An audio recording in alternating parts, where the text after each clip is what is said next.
अस्सलामुअलैकुम, आदाब। पहले मेव कौम का रहन सहन बड़ा सीधा सादा होता था।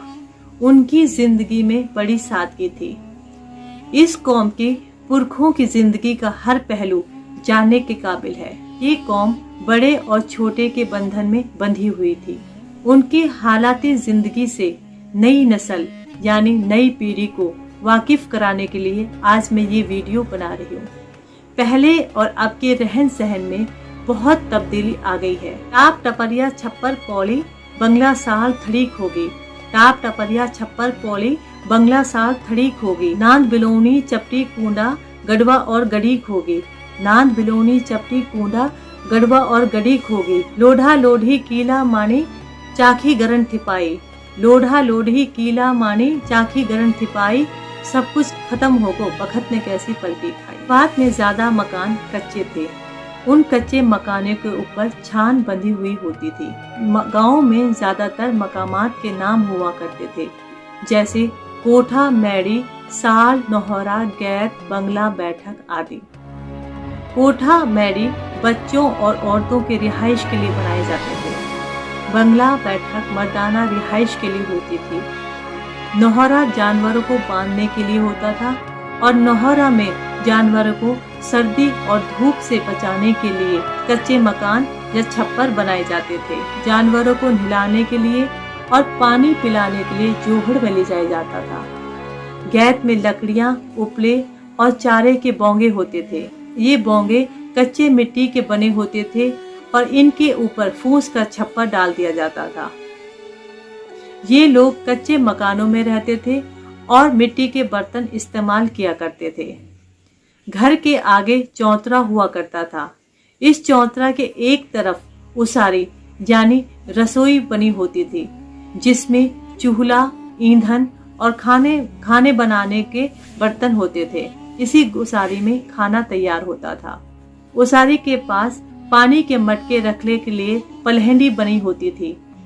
इसमें पानी धूप और हवा से महफूज रहता था। घर के दरवाजे से थोड़ा सा हटकर नेहड़ी गड़ी होती थी, मतलब एक मजबूत लकड़ी जिसमें 2 सैकड़ा सन की जेवड़ी के साथ पूरे हुए होते थे।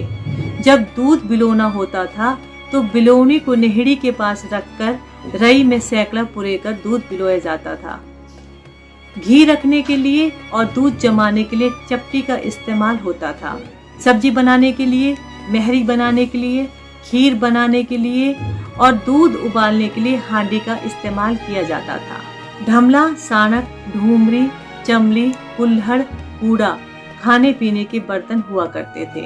एवं की मशहूर खुराक महरी हुआ करती थी। महरी को छाछ और दलिये से बनाया जाता था।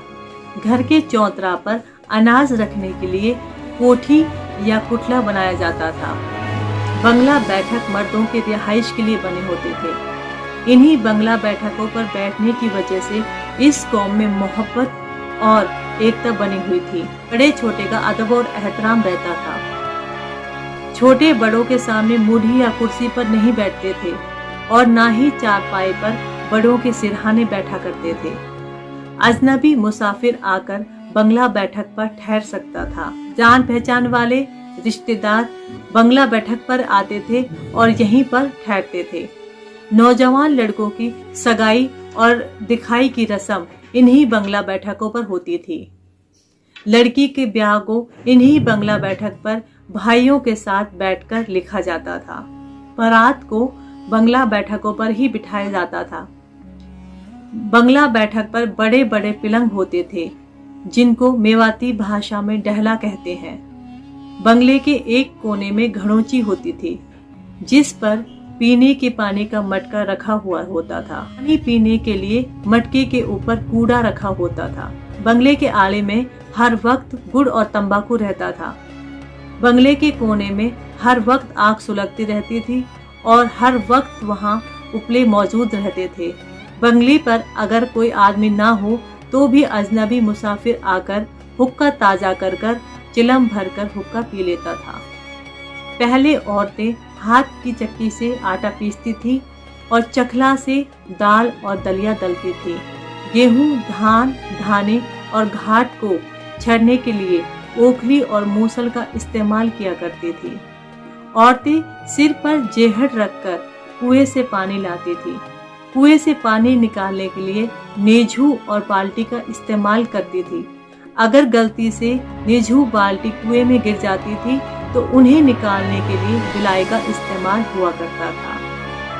गैल लेके डोल है नेझू जाने कितकू नसकी, गैल लेके डोल है नेझू जाने कितकू नसकी, कुआ और पनहारी है देखन लो आंख तरस की, कुआ और पनहारी है देखन लो आंख तरस की। सौगात में खील, मुरमुरा, खिजूरा और धानी चलती थी।